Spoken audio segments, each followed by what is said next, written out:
الحمد لله والصلاة والسلام على رسول الله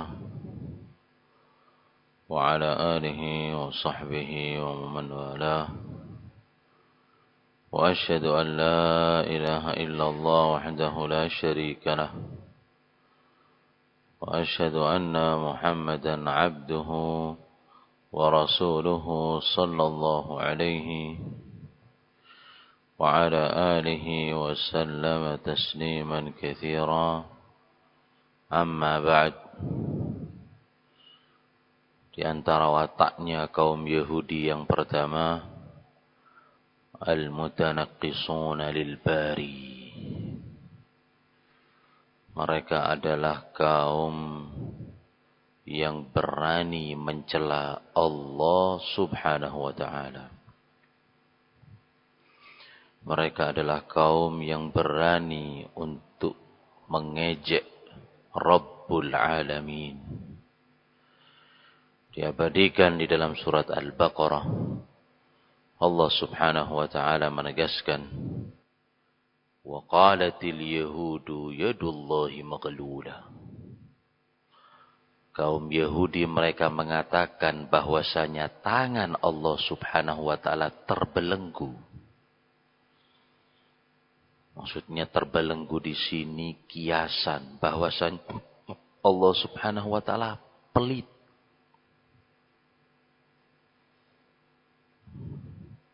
Tidak memberikan nikmatnya kepada mereka.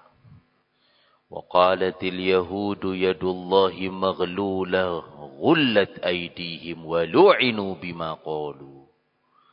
Bahkan tangan-tangan mereka lah yang terbelenggu. Tangan-tangan mereka lah yang pelit. Bahkan mereka dikutuk, dilaknat atas ucapan yang mereka lontarkan. Bal yadahu mabsutatan. Bahkan kedua tangan Allah Subhanahu wa taala terbentang, yunfiku kaifa yasha. Allah berikan kepada hamba-hambanya yang dikehendaki. Allah Subhanahu wa taala berikan kepada hamba-hambanya yang disukai. Nah, kepada Allah Subhanahu wa taala Al-Khaliq mereka sudah berani merendahkan, mencela, mencerca, mencemooh. Lantas bagaimana dengan manusia? Oleh sebab itu ikhwani afizakumullah, Yahud merupakan kaum yang paling buruk lisannya.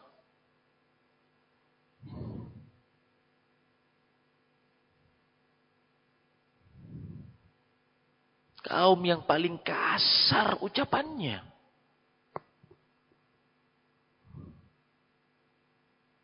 Dan ini sudah diketahui sejak dulu kala. 14 abad yang lalu. Dalam hadis yang diriwayatkan oleh Imamul Bukhari, Nabi SAW menegaskan, mereka adalah kaum yang suka mendoakan kematian kepada kaum muslimin. Dalam hadisnya, "Idza sallama 'alaikumul yahud fa innama yaqulu assalamu 'alaikum." Kalau ada orang-orang Yahudi mengucapkan salam kepada kalian dengan menggunakan lafaz assalamu 'alaikum, lamnya mereka hapus.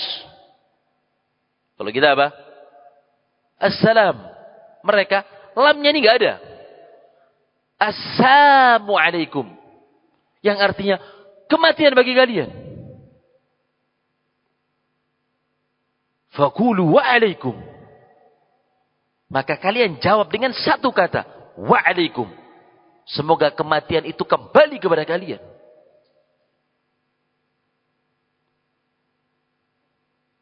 Sudah ditegaskan oleh Nabi SAW yang menjadi kebiasaan mereka. Lisannya kotor, ucapannya kasar. Orang-orang yang suka mencerca, merendahkan, dan mengolok-olok al-bari.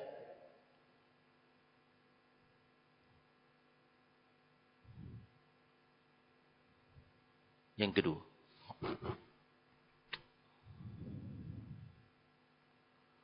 qatalatul anbiya. Suka membunuh para nabi. Wataknya kaum Yahud. Allah Subhanahu wa taala berfirman dalam surat Al-Maidah, "Dzalika bi annahum kanu yakfuruna bi ayatillah wa yaqtuluna an-nabiyyina bighairil haqq."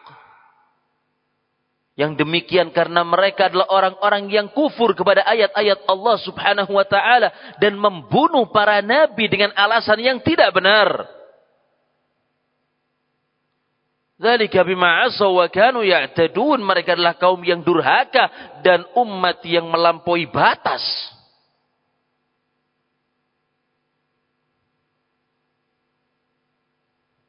Wa hum asyraful khalq.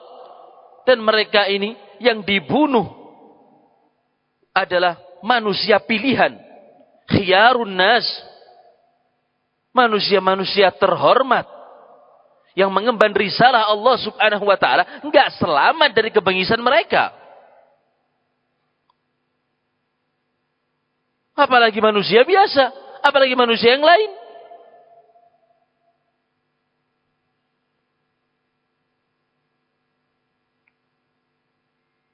Begitu pula Nabi kita Muhammad sallallahu alaihi wasallam enggak luput dari keinginan mereka untuk membasmi Nabi sallallahu alaihi wasallam dan dominasi kaum muslimin di kota Madinah. Kata Aisyah, "Sahara Yahudiyun Rasulullah sallallahu alaihi wasallam min Bani Zuraiq." Dahulu ada Yahudi, bahkan sampai menyihir Nabi sallallahu alaihi wasallam. Yahudi dari suku Bani Zuraiq. Yuqalu lahu Lubayt ibn al-A'zam. Disebut namanya, dikenal dengan sebutan Lubayt ibn al-A'zam. Yang membuat buhul-buhul diletakkan dalam satu sumur. Kemudian Nabi SAW merasa sihir tersebut. Dan diperintahkan menantunya Ali bin Abi Thalib untuk mencari sumur itu dan mendapatkannya. Dibersihkan dari buhul-buhul tadi. Sihir. Yang lain lagi. Bahkan seorang wanita. Kata Anas bin Malik, "Ja'at atat Yahudiyatun ila Nabi sallallahu alaihi wasallam bi syatin masmumah."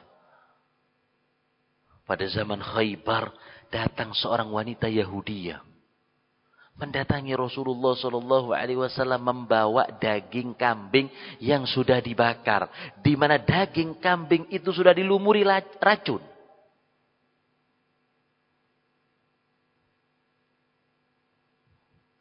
Dan wanita tersebut perbanyak racun di bagian paha. Karena dia tahu. Daging kambing yang paling disenangi Nabi SAW di bagian paha. Diperbanyak di situ. Dan Nabi SAW sudah mengambil daging tersebut dan beliau kunyah. Tiba-tiba Rasulullah SAW bersabda kepada para sahabat. Beliau enggak sendiri. Dengan sahabat-sahabatnya yang lain. Ketika mereka mau menyantap, irfa'u aidiakum, angkat tangan-tangan kalian. Fa innaha akhbaratni bi annaha masmuma. Daging ini menyampaikan kepadaku bahwasanya dirinya telah diracuni. Satu mukjizat Rasulullah, daging berbicara. Sahabat yang lain memang enggak tahu, enggak dengar. Daging itu menyampaikan kepada Nabi sallallahu alaihi wasallam, "Wahai Rasulullah, aku dikasih racun." Fa inna akhbaratni bi annaha masmuma. Daging ini menyampaikan kepadaku bahwasanya dirinya dinodai oleh racun. Tapi sudah dikunyah oleh Nabi sallallahu alaihi wasallam. Faji'a biha. Ditangkaplah wanita tadi. Didatangkan di hadapan Nabi sallallahu alaihi wasallam, "Ma hamaluki ala hadza?" Wahai seorang wanita, apa sebabnya kamu lakukan ini? Uridu qatlak. Saya ingin membunuhmu. Innallaha lan yusallitaki alayya. Allah Subhanahu wa taala tidak akan memberikan kekuasaan kepadamu untuk membunuhku. Afala naqtuluha ya Rasulullah. Kata para sahabat, biarkan kita membunuhnya ya Rasulullah. Penggal kepala. Faqala la, jangan dibunuh. Kata Anas bin Malik, rawi hadis ini, "Fama ziltu a'rifuha fi lahawati Rasulillah sallallahu alaihi wasallam." Dan aku sejak saat itu selalu melihat bekas racun tersebut membekas di mulut Nabi Shallallahu Alaihi Wasallam sampai menjelang kematian. Kondisi kesehatan Nabi Shallallahu Alaihi Wasallam semakin menurun. Dan di antara sebab sakitnya Rasulullah Shallallahu Alaihi Wasallam adalah bekas racunnya Yahudi. Ini wanitanya berani mau membunuh Rasulullah Shallallahu Alaihi Wasallam. Lah bagaimana dengan lelakinya? Oleh sebab itu, ikhwani afidhakumullah, 2 bulan ini perhatian dunia seluruhnya tertuju kepada jalur Gaza. Invasi besar-besaran kaum Yahudi ditambah dengan serangan yang bertubi-tubi ke bumi Palestina.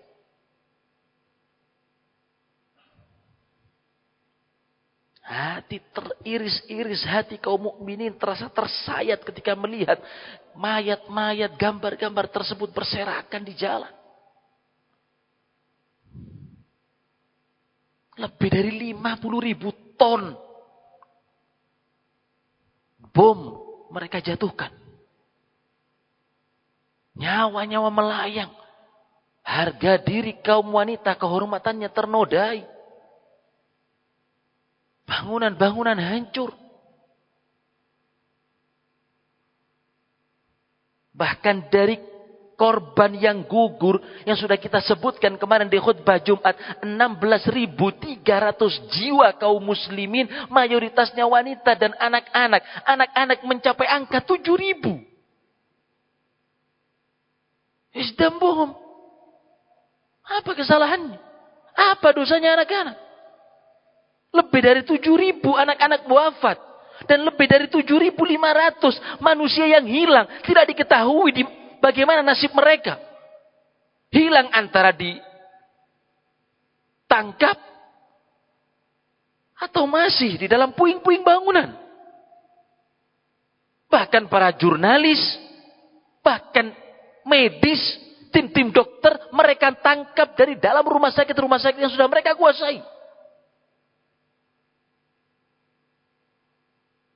Mana organisasi-organisasi barat, lembaga-lembaga Eropa dan Amerika yang selalu meneriakkan hak asasi manusia, HAM, terdiam 1000 bahasa.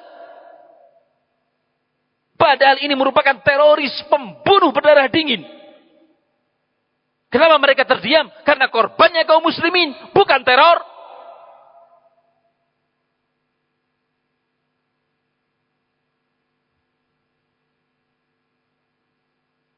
Kalau korbannya kaum kufar akan disematkan radikalisme, ekstremisme, terorisme.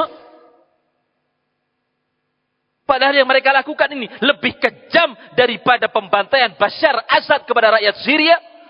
Lebih kejam daripada pembantaian kaum Houthi di negeri Yaman. Lebih kejam daripada pembantaian Amerika di Somal. Bukan teroris. Menimbang dengan 2 raja. Kalau ini boleh, kalau ini tidak. Sedangkan yang mereka lakukan lebih kejam daripada pembantaian-pembantaian yang ada.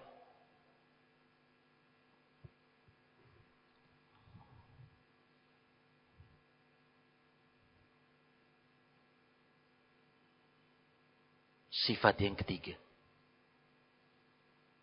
Ikhwan al-qiradah wal khanazir. Disifati bahwasanya kaum Yahud adalah saudara-saudaranya kera dan babi.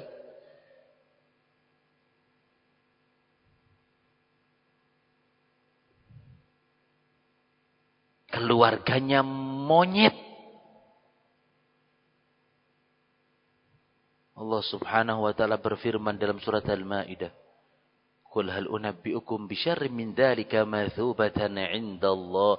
Katakan wahai Muhammad sallallahu alaihi wasallam, aku beritakan kepada kalian, aku kasih tahu kamu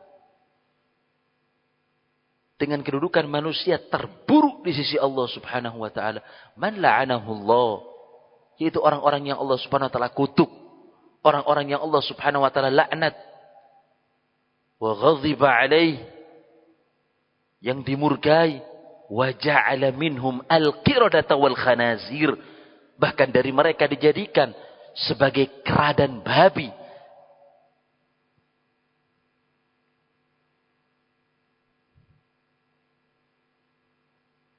Ulaika syarrum makana wa adhallu an sawa'is sabil. Mereka adalah manusia-manusia yang paling buruk tempatnya dan tersesat dari jalan yang lurus. Kenapa dijadikan kera dan babi? Karena mengelabui Allah Subhanahu wa taala. Al-Khaliq, mereka buat mainan. Allah Subhanahu wa taala mereka kelabui. Karena mereka telah melanggar aturan pada hari Sabtu. Ini Allah Subhanahu wa taala abadikan dalam surat Al-A'raf. Idz ya'duna fis sabt. Ketika mereka melanggar aturan di hari Sabtu. Itta'tihim hitanuhum yawma sabtihim syurra'an. Wa yawma la yasbituna la ta'tihim. Ketika ikan itu datang, mengapung-apung, melompat-lompat, ikan-ikan segar, datangnya pada hari Sabtu. Wa yawma la yasbituna la ta'tihim. Selain hari Sabtu, ikan-ikan ini enggak muncul. Mereka nelayan. Dilarang berprofesi bekerja di hari Sabtu. Malah hari Sabtu itu banyaknya apa? Ikan mengapung, ikan berlompat-lompatan. Apa yang mereka lakukan? Pasang jaring di hari Jumat. Mereka panen di hari Ahad. Supaya dapat hari Sabtu. Apa bedanya ini? Berarti sama saja mereka bekerja di hari Sabtu. Tapi mereka mengelabui Allah Subhanahu wa ta'ala.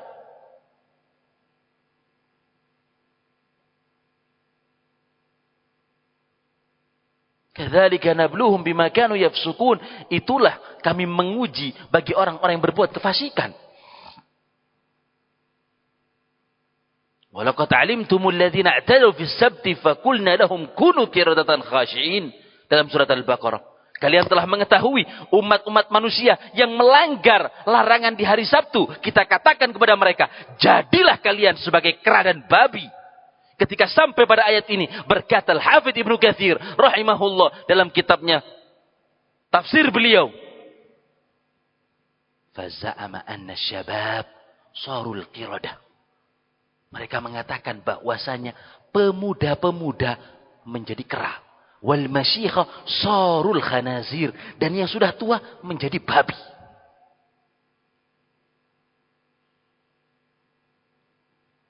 Yang muda Allah Subhanahu wa taala jadikan mereka sebagai kera. Yang tua Allah Subhanahu wa taala jadikan sebagai babi. Ini laki dan perempuannya kaum Yahudi.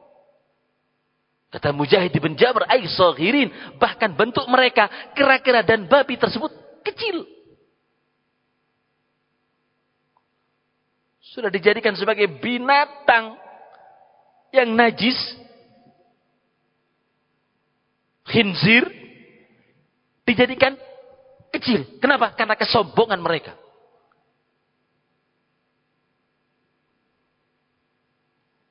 Bahkan kata Qatadah Ibnu Di'amah Sadusi Abul Khattab Al-Basri, imam ahli tafsir dari kalangan para tabi'in, kata Qatadah, makathu thalathata ayyam thumma halaku. Setelah dijadikan kera dan babi, mereka hanya bisa bertahan hidup selama 3 hari. Setelah itu mereka binasa. Walam yatawalladu. Dan mereka tidak reproduksi.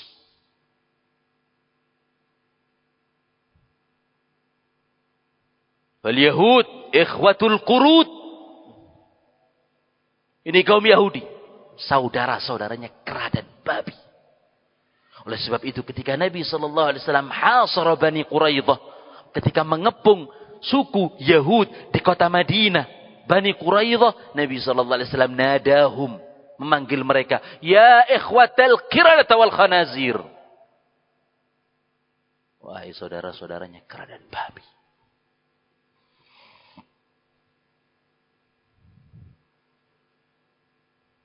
Kemudian yang keempat, kitmanul haq.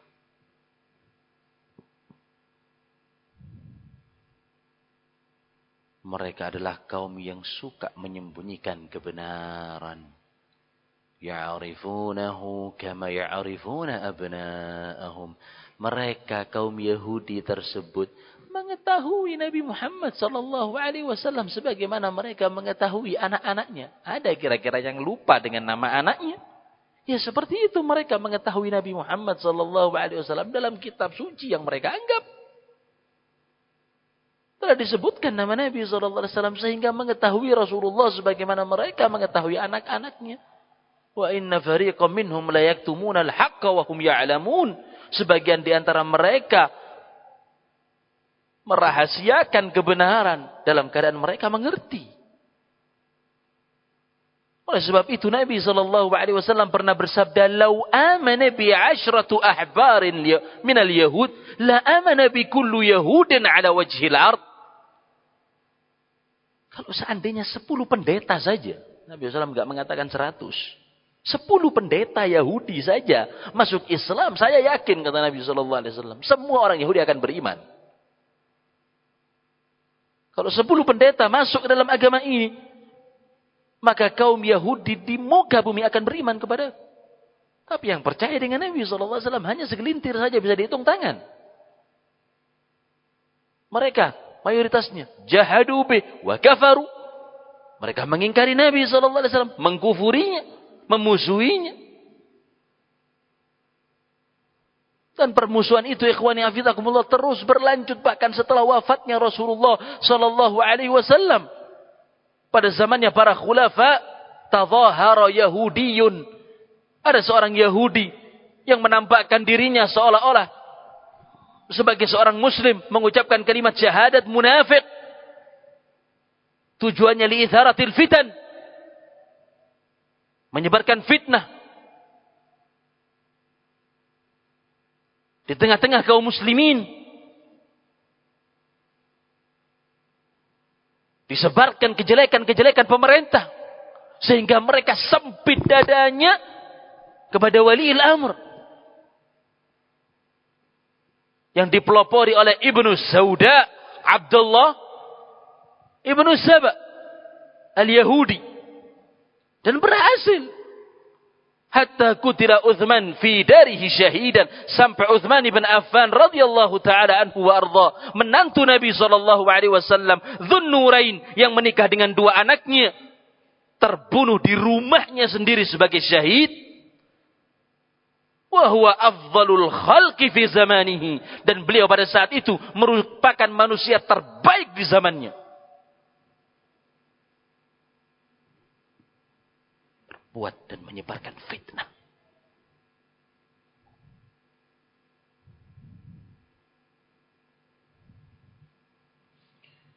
Oleh sebab itu Ibnul Qayyim rahimahullah membuat satu kitab yang berjudul Hidayatul Hayara. Beliau mensifati kaum Yahud pada kitab tersebut ummatun ghadhabiyah.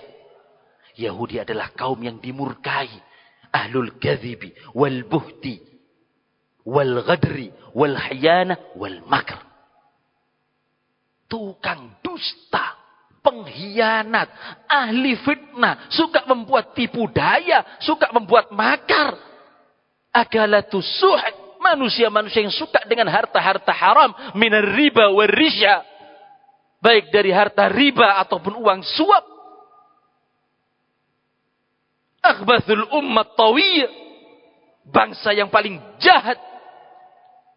Ab'aduhum minar rahmah, orang-orang yang tidak punya belas kasihan.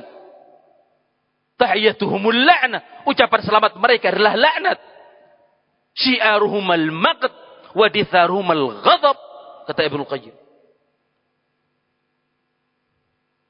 Simbol mereka kemurkaan, semboyan mereka adalah kemarahan. Oleh sebab itu ikhwani afidakumullah, adawatuna wal yahud adawatun diniyah. Permusuhan kita dengan kaum Yahudi adalah permusuhan karena agama, bukan permusuhan karena sengketa tanah.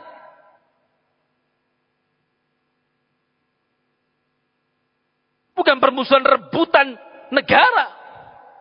Permusuhan kita dengan mereka adawatun diniyah. Wa qadhiyatu Palestina qadhiyatun Islamiyah, la qadhiyatul Arabiyyah. Problem yang terdapat di negara Palestina saat ini adalah problemnya kaum muslimin, bukan problem terkhusus bagi warga Arab. Yuharrik qulubalil mu'min, yang menggetarkan hati seorang mukmin atas apa yang terjadi kepada saudara-saudara kita di sana. Karena di Palestina ada Baitul Maqdis, di Palestina ada Al-Quds, di Palestina ada Masjidul Aqsa. Masjid ketiga yang diagungkan dalam agama kita setelah Masjidil Haram dan Masjidil Nabawi. Bahkan merupakan kiblat pertama bagi kaum muslimin. Mereka sholat ke utara. Nabi SAW menghadap ke Baitul Maqdis 16 bulan. Kiblat pertama bagi kaum muslimin. Permusuhan kita dengan mereka, permusuhan agama. Akan Allah subhanahu wa ta'ala jadikan negeri ini merupakan negeri yang penuh dengan berkah. Dijadikan sebagai tempat untuk apa? Mukjizat Nabi SAW. Isra wal Mi'raj. Subhanalladzi asra bi abdihi lailan minal masjidil harami ilal masjidil aqsa alladzi barakna haulah. Kita pergikan, kita berangkatkan hamba Allah subhanahu wa ta'ala dari Masjidil Haram menuju ke Aqsa yang kita berkahi sekitarnya. Tempat yang penuh berkah.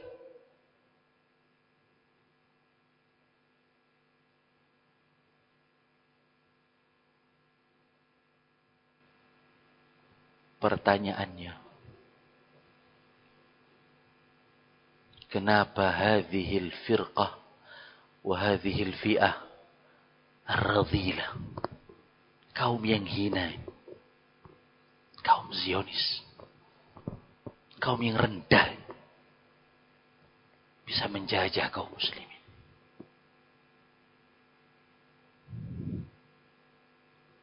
Mencaplok daerah demi daerah.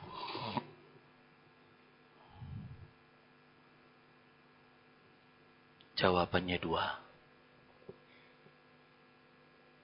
Sebab yang pertama, dzunubuna,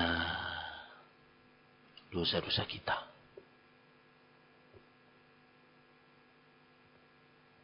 Karena apa? Dosa-dosa kita. Allah subhanahu wa ta'ala berfirman, wa ma asabaka min hasanatin famin Allah. Apapun yang menimpa kepadamu dari kebaikan, datangnya dari Allah. Wa ma asabaka min sayyi'atin famin nafsik. Al-Quran berbicara. Dan apapun musibah, kejelekan yang menimpa kepadamu, karena ulah tanganmu sendiri. Maka ketika musibah menimpa kaum muslimin dan silih berganti musibah tersebut, yang pertama kali harus kita lakukan adalah introspeksi, mawas diri. Kita sudah berdosa apa? Kita telah melakukan kesalahan apa? Apa yang sudah kita lalaikan dari kewajiban? Kalau sudah ketemu, ditutupi kejelekan-kejelekan tersebut. Dengan itu kita berharap keadaan terus membaik. Hari esok lebih terang daripada hari ini.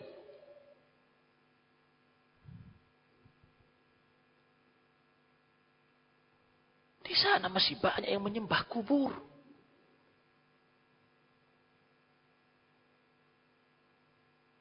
Bahkan yang mengatasnamakan dirinya sebagai mujahid sebelum berangkat ke medan pertempuran, ikhwani hafidhakumullah, tawaf di atas kuburan.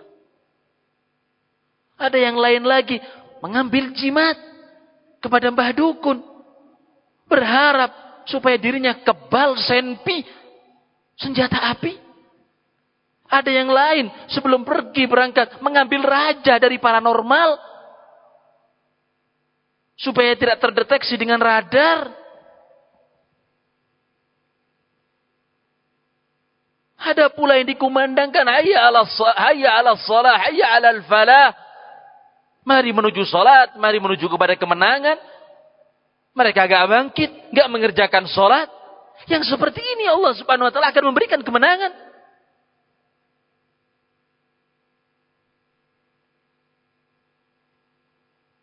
Sedangkan Nabi SAW bersabda, Rasul amri Islam, wa amuduhu salat, wa dhirwatu sanamihil jihad. Pondasi sesuatu adalah Islam. Pasaknya adalah salat. Menjadi tiangnya. Atap yang paling tinggi adalah jihad. Bagaimana dia bisa nyampe di atap? Wong pondasi sama tiangnya keropos.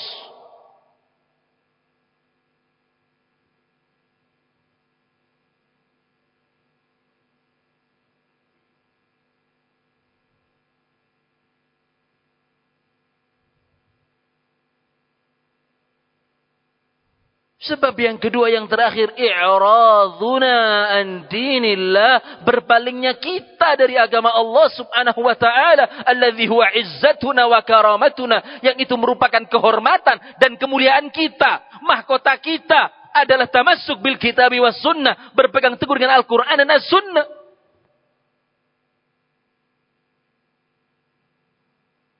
Karena kita jauh dari agama Allah Subhanahu wa taala, kita jadi bulan-bulanan orang kafir. Dijadikan bulan-bulanan musuh. Dan ini sudah Nabi SAW sampaikan 14 abad yang lalu. Yushiku an tada'a alaikumul umam kama tada'al akalatu ila qas'atiha. Akan datang suatu zaman di mana musuh semuanya bersatu, berlomba-lomba. Memerangi kalian, memusuhimu. Sebagaimana mereka berlomba-lomba ketika mengambil lauk di atas nampannya. Mengambil lauk di atas piringnya. Rebutan. Para sahabat bertanya, amin killatin nahnu yawma idzin ya Rasulullah. Apakah pada saat itu karena kita sedikit? Sehingga mereka bisa berlomba-lomba. Bisa mencaplok kita, memakan kita. Apa karena jumlah kita yang gak banyak? Nabi SAW, bal antum yawma idin kathir. Bahkan kalian banyak pada saat itu. Walakinnakum ghutha'un kahutha'is sa'il. Tapi banyaknya kalian buih. Seperti buihnya lautan. Banyak tapi tidak bermakna. Banyak tapi tidak berkualitas. Buih seperti buihnya lautan. Sallallahu alaikum dhullan la yanzi'uhu hatta turaji'u dinakum. Allah Subhanahu wa taala akan mencampakkan kehinaan. Kalian tidak bisa keluar dari kehinaan ini sampai kalian kembali kepada agamamu. Ini Nabi sallallahu alaihi wasallam telah menyebutkan kepada kita.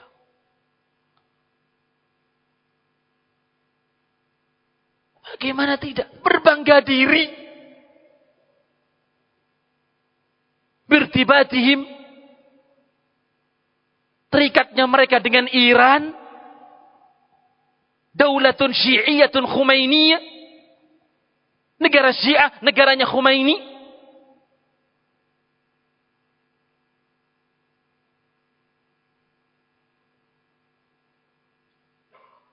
Maka kita jangan sampai tertipu.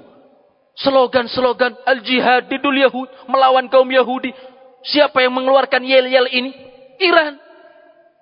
Ingat, kalau Yahudi membantai kaum muslimin di Palestina, Iran membantai kaum muslimin di Syria, di Irak, di Lebanon, dan di negeri Yaman. Sampai detik ini.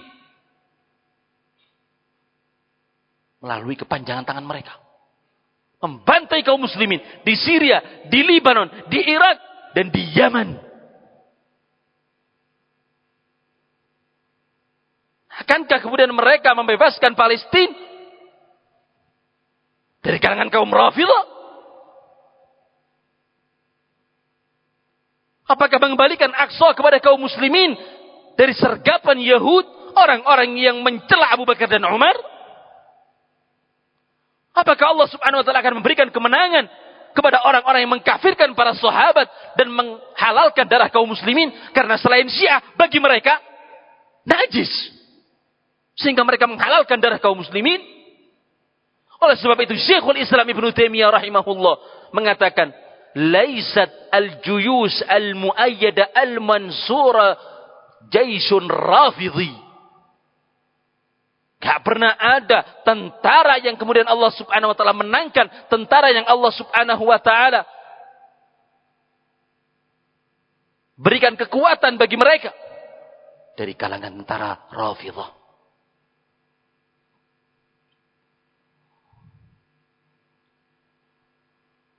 Apa yang perlu kita pegang? Izzatul muslim dengan agamanya. Kemuliaan Islam ini yang kita pegang. Bukan walaknya kepada ahlul bid'ati wal ahwa. Oleh sebab itu Umar ibn al-Khattab berkata, "Nahnu qaumun a'azzanallahu bil Islam." Kita adalah kaum yang Allah subhanahu wa ta'ala muliakan dengan agama ini. Dahulu enggak ada orang melihat kaum Arab dianggap kaum lemah. Kata Umar, "Nahnu qaumun a'azzanallahu bil Islam." Kita kaum yang Allah subhanahu wa ta'ala muliakan dengan agama ini. فَإِذَا ابْتَغَيْنَا غَيْرَهُ أَذَلَّنَا اللَّهُ. Tapi kalau sudah kita menginginkan kemuliaan selain dari agama Islam, selain dari tuntunan Nabi SAW, Allah akan merendahkan kita. Kalau mau berjaya, kembali ke zaman mereka. La yasluhu hadhil ummah hatta bima saluha bihi awwaluha. Enggak akan baik umat ini sampai mereka mencontoh kebaikan umat-umat di generasi pertama.